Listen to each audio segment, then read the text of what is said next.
Hello friends, welcome to my YouTube channel Kartikeya exam home. जैसा कि आप सभी को पता है कि बिहार कोर्ट की एक बहुत बड़ी वैकेंसी आई हुई है, जिसके कुल पद हैं करीब 7,692।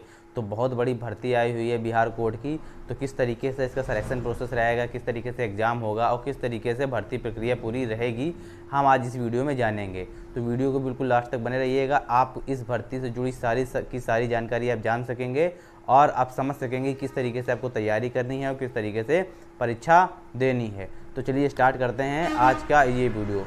तो आप ये देख रहे हैं कि कुल जो पद हैं इसमें 7,692 हैं और इसका जो ऑनलाइन डेट होगी जब आप फॉर्म भरेंगे तो 20/9/2022 से 20/10/2022 तक एक महीना आपका एक महीना आपका ये पूरा चलेगा फॉर्म।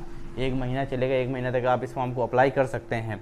इसके बाद क्या है क्या कितनी पोस्टें हैं ये देख लेते हैं। जो आपकी जो पोस्टें हैं, ये जो पोस्ट जो क्लर्क की जो पोस्टें हैं वह हैं 3,325 पोस्टें हैं। स्टेनो की 1,562 पोस्टें हैं। कोड रीडर की 1,132 पोस्ट हैं। और प्यून और अर्दली चपरासी जिसको बोलते हैं, प्यून और अर्दली की जो है 1,673 पोस्टें हैं।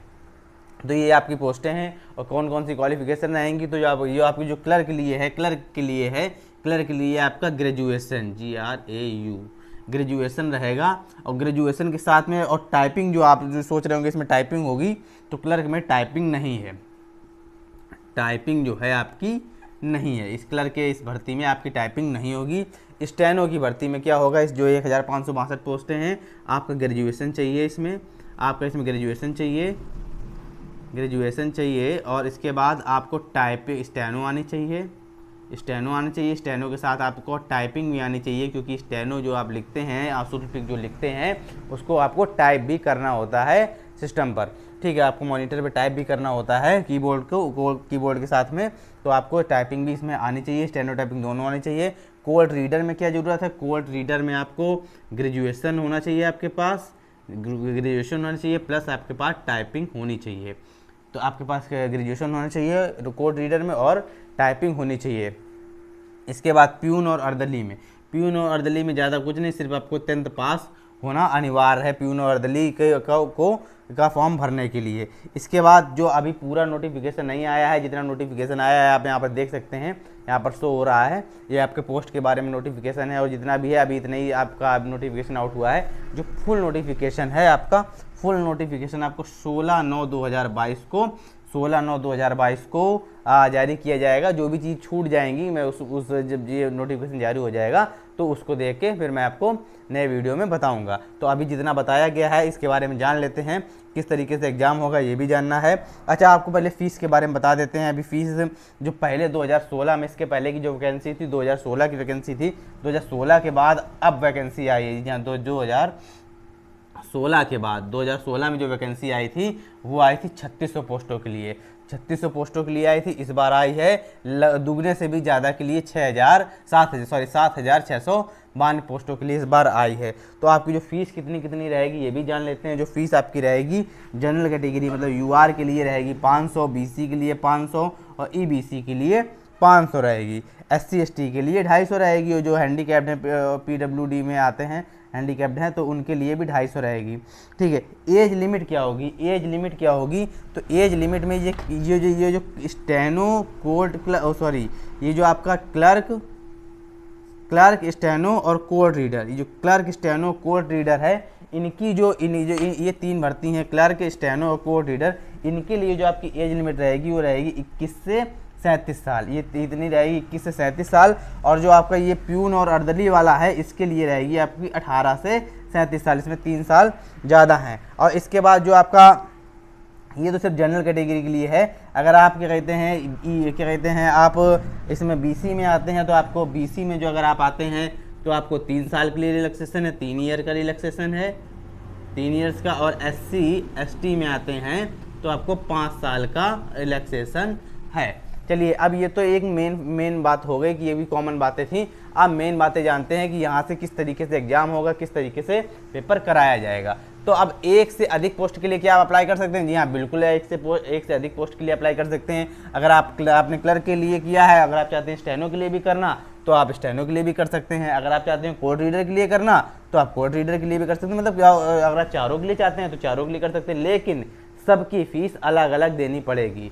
आप अगर आपने क्लर्क की फ़ीस 500 दे रखी है, अगर आप स्टेनो को भरना चाहते हो तो 500 आपको फिर से देनी पड़ेगी। आप कोड रीडर का भरना चाहते हैं तो 500 आपको फिर से देनी पड़ेगी। इसी तरीके से सबकी फ़ीस आपको बार बार देनी पड़ेगी अगर आप अलग अलग भर्ती के लिए अप्लाई करना चाहते हैं तो। इसके बाद सिलेक्शन प्रोसेस किस तरीके से रहेगा, तो सिलेक्शन प्रोसेस इस तरीके से रहेगा, पिछली बार जो भर्ती आई थी उसमें जो क्या कहते हैं जो भर्ती आई थी तो फॉर्म बहुत ज़्यादा फिल हो गए थे, इसलिए बहुत दिक्कत हुई थी ये भर्ती कराने में।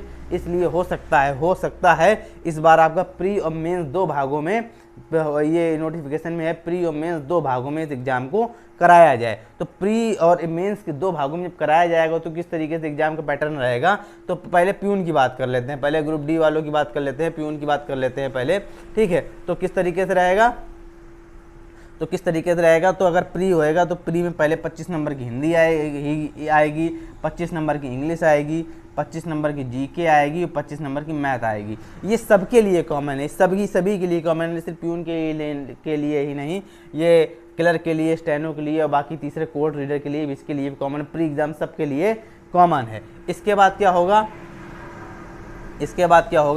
जब मेंस होगा तो सिर्फ प्यून की बात करते हैं, मेंस में प्यून की बात करते हैं तो प्यून में 35 नंबर की हिंदी आएगी, 35 की अंग्रेजी आएगी और गणित भी 35 की आएगी। इतना आएगा प्यून के लिए, और पूरा 85 नंबर का होगा। 35 की हिंदी, सॉरी यहाँ पर कुछ गलती हो गई है शायद,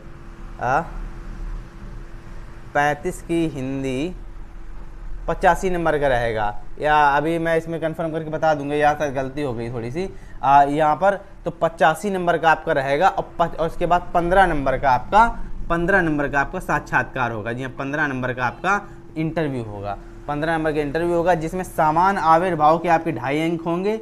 इंटरव्यू की मैं बात कर रहा हूँ, सिर्फ मैं इंटरव्यू की बात कर रहा हूँ।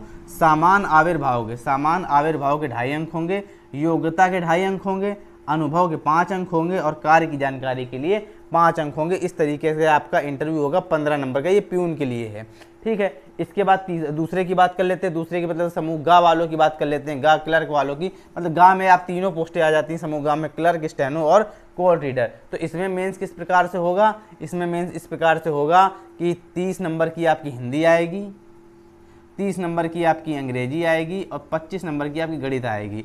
तो 85 नंबर का ये आपका हो जाएगा। और इसके बाद इंटरव्यू जो आपका होगा वो 15 नंबर का होगा, इंटरव्यू के 15 नंबर का होगा। इसी प्रकार से होगा जिस प्रकार से प्यून का होगा कि 15 नंबर में आपको समान आविर्भाव के 2.5 अंक 2.5 अंक का समान आविर्भाव का होगा, उसमें देखा जाएगा आपका समान बर्ताव कैसा है, इस तरीके से देखा जाएगा। तो 2.5 अंक में से आपको नंबर दिए जाएंगे, योग्यता आपके अंदर कितनी है ये 2.5 अंक में से आपको नंबर दिए जाएंगे, अनुभव कितना है 5 नंबर में आपको दिया जाएगा और कार्य की जानकारी आपको कितनी है 5 नंबर में से आपको अंक दिए जाएंगे। तो जाहिर सी बात है आपको समझ में आ गया होगा।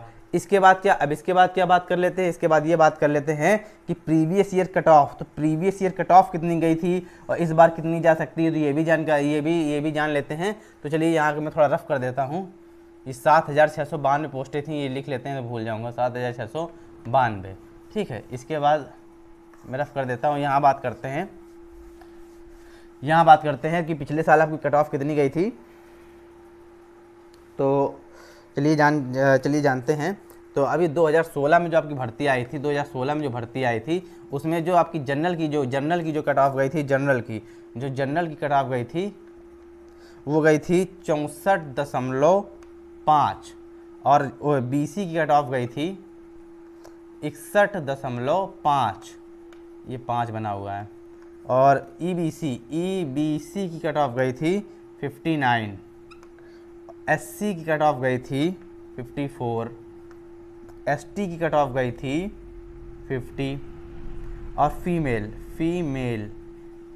ये सभी मतलब फीमेल जितनी फीमेल थी उनके लिए एक वन कट ऑफ थी, अलग अलग कैटेगरी वाइज नहीं थी फीमेल के लिए, याद रखिएगा। तो 57.5 गई थी। अच्छा, ये कितने में नंबर में थे, ये जो नंबर में थे ये 90 नंबर में थे, क्योंकि 90 नंबर का इस बार 85 नंबर का रिटर्न होना है, पिछली बार जो हुआ था 90 नंबर का रिटर्न हुआ था और 10 नंबर का इंटरव्यू था। तो इंटरव्यू के बाद मिलाने के बाद टोटल कट ऑफ कितनी गई थी, टोटल कट ऑफ की बात कर लेते हैं। 10 नंबर का इंटरव्यू था तो टोटल कट ऑफ की बात कर लेते हैं। टोटल कट ऑफ जो थी cut off, total cut off जो थी वो थी जनरल की 74.6, 72 बीसी की थी 72.4, ईबीसी की थी 70.4, एससी की थी 65.8 और एसटी की थी 64.1, ठीक है। और इसके बाद फीमेल की थी 70 नंबर, ठीक है। तो ये थी आपकी फाइनल कट ऑफ। तो ये कट ऑफ आपकी गई थी 100 में से आपकी ये 100 में से आपकी ये कट ऑफ गई थी। अच्छा, कुछ लोगों को ये कन्फ्यूजन होगा, कुछ लोगों को ये कन्फ्यूजन जरूर होगा कि सर रिटर्न में क्या कहते हैं 90 में 64.5 और 10 नंबर का इंटरव्यू तो बनते हैं आपके 74.5, तो ये 74.6 कैसे हो गया।